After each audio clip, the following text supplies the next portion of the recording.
इसलिए संत को सरल होना चाहिए।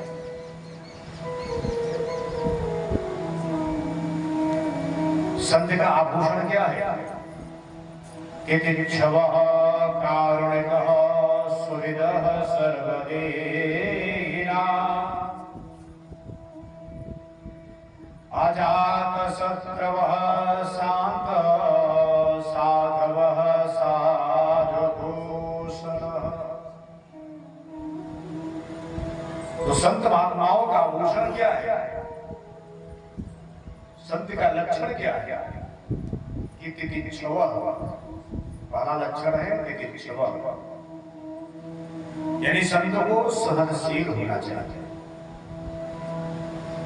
सभी द्वंद्वों को सह करके यदि कोई भली सभा में महात्मा का अपमान करे, धक्का मार करके भगा दे, तो महात्मा को दुख नहीं होना चाहिए।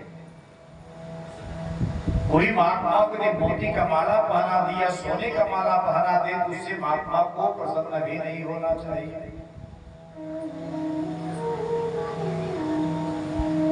कारुणिका,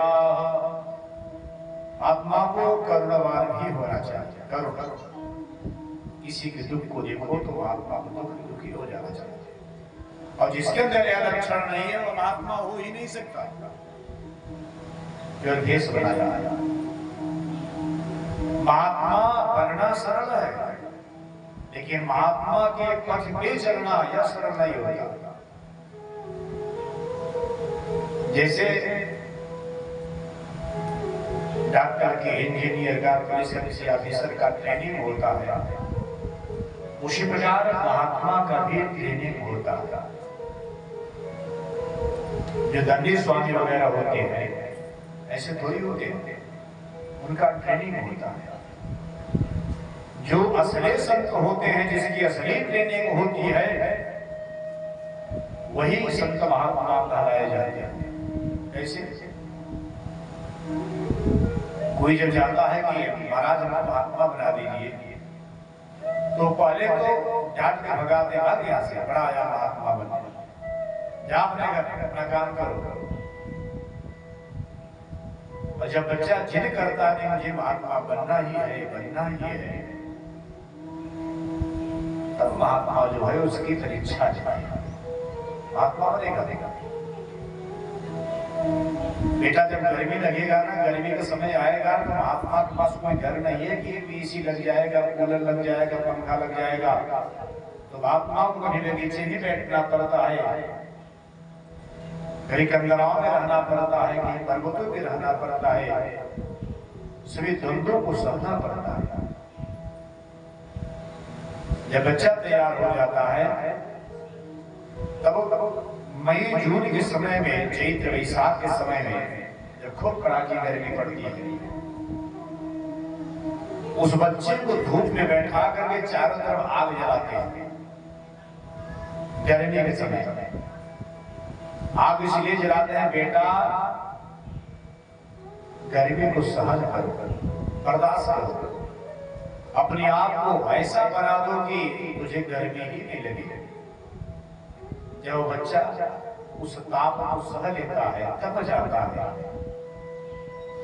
तब आगे ट्रेनिंग चलता है। बेटा जब ठंडी का मौसम आएगा ना, मुझे न तो कोई रजाई देगा, कोई कंबल दे दिया पतला वाला, तो उसी कंबल को तो ओढ़ करके रह सकते हो। कहीं बाहर किसी घर जाओगे तो अंदर नहीं सुनाएगा, बोलेगा बरामदे में नहीं मारा, अंदर बताइए। तो ठंड को बर्दाश्त करने की क्षमता है तुम्हारे शरीर में, उसको आप उसी प्रकार ढालो। तो ठंड के समय में, दिसंबर में, जनवरी में जो खूब ठंड पड़ती है, तो बर्फीली जल में उसको बैठाते हैं, बैठ जाओ, 4 घंटा, 6 घंटा, 10 घंटा बैठो। ये बर्दाश्त करने की क्षमता होनी चाहिए। जब वो ठंडी बर्दाश्त कर लेता है तो बोले बेटा गर्मी भी बर्दाश्त कर लिया, ठंडी भी बर्दाश्त कर लिया, अब जो है रसना को क्या हुआ,